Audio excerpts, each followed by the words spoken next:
Muy buenas, mis queridos Humphreys. Hoy vamos a abordar los conceptos, funciones y características generales de los glúcidos. Así que, dentro intro.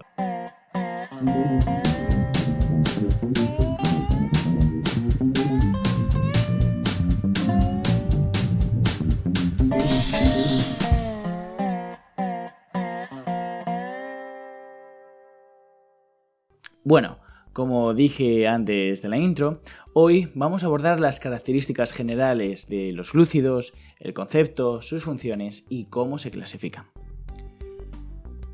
El concepto del glúcido. El concepto del glúcido químicamente podemos decir que están formados por carbono, oxígeno e hidrógeno. Y su fórmula general o su fórmula empírica es CnH2O.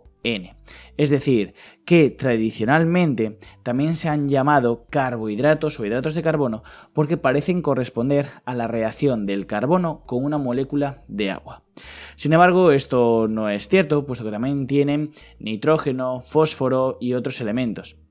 También se han llamado azúcares erróneamente, porque los azúcares son solo un tipo específico de glúcidos. Por ejemplo, los polisacáridos no podemos hablar de azúcares. Hablaremos de azúcares de los monosacáridos y en algunos casos concretos de los disacáridos. Pero para nada, un polisacárido, por ejemplo, no es un azúcar y es un glúcido.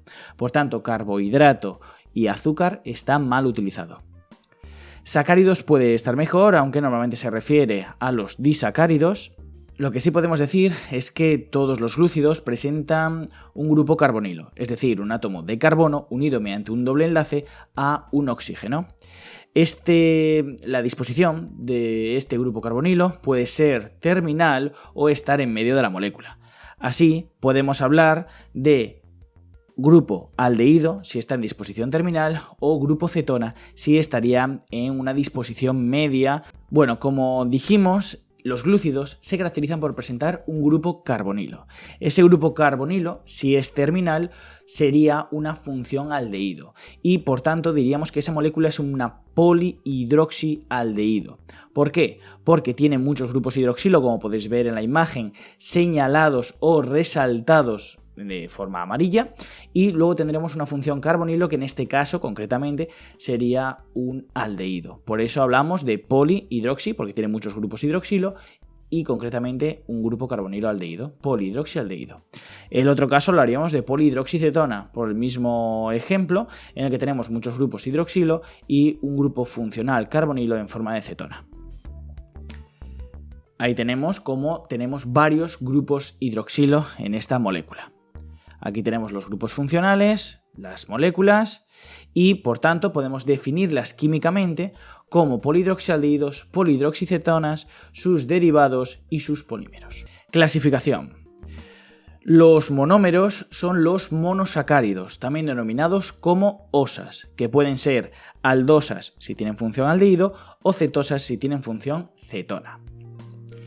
Por otro lado, lo que encontramos son los óxidos, que observaremos que son uniones de dos o más monosacáridos, es decir, de dos o más osas. Estos óxidos pueden ser holósidos si están integrados exclusivamente por fracciones glucídicas, como puede ser el almidón o la celulosa, holósido, es decir, solo fracciones glucídicas, solo la molécula orgánica de glúcido, o puede ser un heterósido, en el que vamos a observar una fracción glucídica y una fracción no glucídica, como puede ser un lípido o una proteína.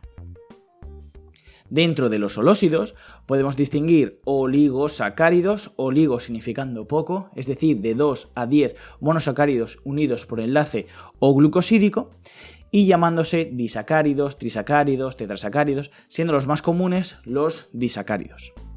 Por otro lado, tendríamos los polisacáridos, que serían más de 10 osas, es decir, más de 10 monosacáridos unidos por enlace o glucosídico, como por ejemplo la amilosa. Aquí podríamos hablar de homopolisacáridos si están integrados por un único monosacárido unido por enlace glucosídico, es decir, solo encontraríamos un único tipo de monosacárido, como por ejemplo la celulosa, que observaremos que eran moléculas de glucosa unidas por enlace beta, pero solo encontraríamos glucosa. Sin embargo, por ejemplo, encontraríamos los heteropolisacáridos, que estarían formados por diferentes monosacáridos unidos por enlace O-glucosídico, como por ejemplo silosa, manosa, glucosa, galactosa, que integraría la hemicelulosa. Por otro lado, siguiendo con los heterósidos, encontraríamos las glucoproteínas, en los que se observa una fracción glucídica y una fracción proteica, y por otro lado encontraríamos los glucolípidos, en los que tendríamos una fracción glucídica y una fracción lipídica. Así, la clasificación quedaría de esta manera. Por un lado tenemos las osas, que son los monosacáridos, son los monómeros que integrarían estos polímeros. Por otro lado, las osas se unen mediante un enlace O-glucosídico para formar los óxidos. Dentro de estos óxidos, si solo están formados por fracción glucídica, hablaríamos de holósidos. Sin embargo, si encontramos una fracción glucídica más otras moléculas orgánicas, hablaríamos de heterósidos. Dentro de los holósidos, en función del número de osas unidas por enlace O-glucosídico, tendríamos oligosacáridos de 2 a 10 unidades, siendo los más comunes los disacáridos, y si tenemos más de 10 unidades unidas por enlace O-glucosídico, hablaríamos de polisacáridos, los cuales pueden ser homopolisacáridos si estarían integrados por el mismo monosacárido, por ejemplo, la celulosa, que vimos que solo tenía glucosa como monómero, o los heteropolisacáridos, que tendrían varios monosacáridos unidos por enlace O-glucosídico, como vimos con la hemicelulosa, que tendría glucosa, fucosa, arabinosa, silosa, etc. Dentro de los heterósidos, si tenemos una fracción glucídica unida a una proteína, estaríamos hablando de una glucoproteína, mientras que si tendríamos una fracción glucídica anclada a un lípido, hablaríamos de un glucolípido. ¿Cuáles van a ser las funciones de los glúcidos? Las funciones van a ser dos principalmente, una que va a ser la energía y otra que va a ser estructural. La energía, como por ejemplo encontraríamos en el caso de la glucosa, del almidón vegetal o del glucógeno animal. Así, por ejemplo, nosotros, especialmente los diabéticos, tienen que controlar el nivel de glucosa en sangre, y todos conocemos las consecuencias de un bajón o un subidón de glucosa. También, a los que nos gusta el deporte, hay a veces que probamos de estos geles. Estos geles, cuando empezamos a encontrarnos un poco bajo de ánimos en una carrera muy larga, tomamos estos geles que tienen no solo sales, que van a ser muy importantes, sino también van a tener mucha glucosa, mucho azúcar, para recuperar ese glucógeno depletado durante la carrera, es decir, para darnos energía. Quien sea más naturalista no utiliza estos geles, sino que utilizan, por ejemplo, dátiles, que también es muy bueno.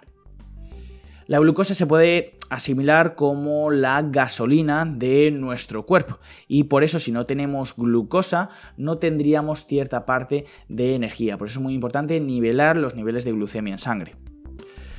Nosotros contamos con un almacén de glucosa, por tanto no tenemos que estar comiendo todo el rato, sino que tenemos ese almacén de glucosa en forma de glucógeno, en el caso de los animales, en el músculo y en el hígado. Y esto va a ser muy importante porque va a regular los niveles de glucosa en sangre para que siempre podamos mantener esos estados de energía, sea cuando tengamos que correr porque perdemos el bus, o porque estemos haciendo ejercicio, o estemos tirados en el sofá. Queremos mantener esos niveles de glucosa en sangre estables.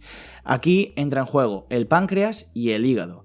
Y aquí, asociado a un tipo de enfermedad autoinmune por problemas en el páncreas, tenemos la diabetes, un tipo de diabetes.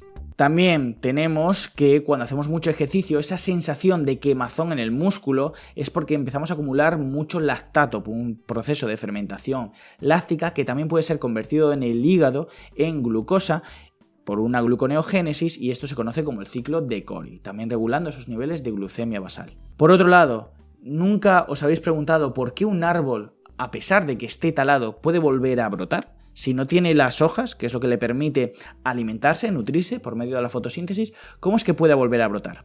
Esto es porque tiene también un carbohidrato de reserva, que le puede abastecer de energía cuando no tiene ese órgano de la nutrición.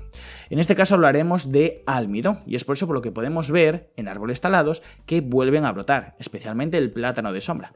Esto hablamos de un órgano fuente, como por ejemplo la patata, en el que todos hemos experimentado cómo una patata que se nos ha olvidado en la despensa comienza a tirar yemas del que pueden hacer una pequeña planta. De hecho, si lo tiráramos a la tierra, seguramente saliera una nueva patata. Así es como se cultiva la mayoría de ellas. Y luego tenemos la función estructural, en la que destacaría la quitina de los hongos y la mayoría de los artrópodos, la celulosa de las plantas y la ribosa del ARN o la desoxirribosa del ADN.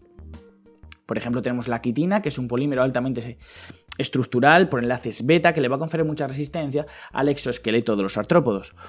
También al caso de los hongos y, por ejemplo, la fibra de celulosa de las paredes celulares vegetales y que todos utilizamos en los folios de nuestros cuadernos y de nuestros apuntes de biología y de otras asignaturas, pero sobre todo biología.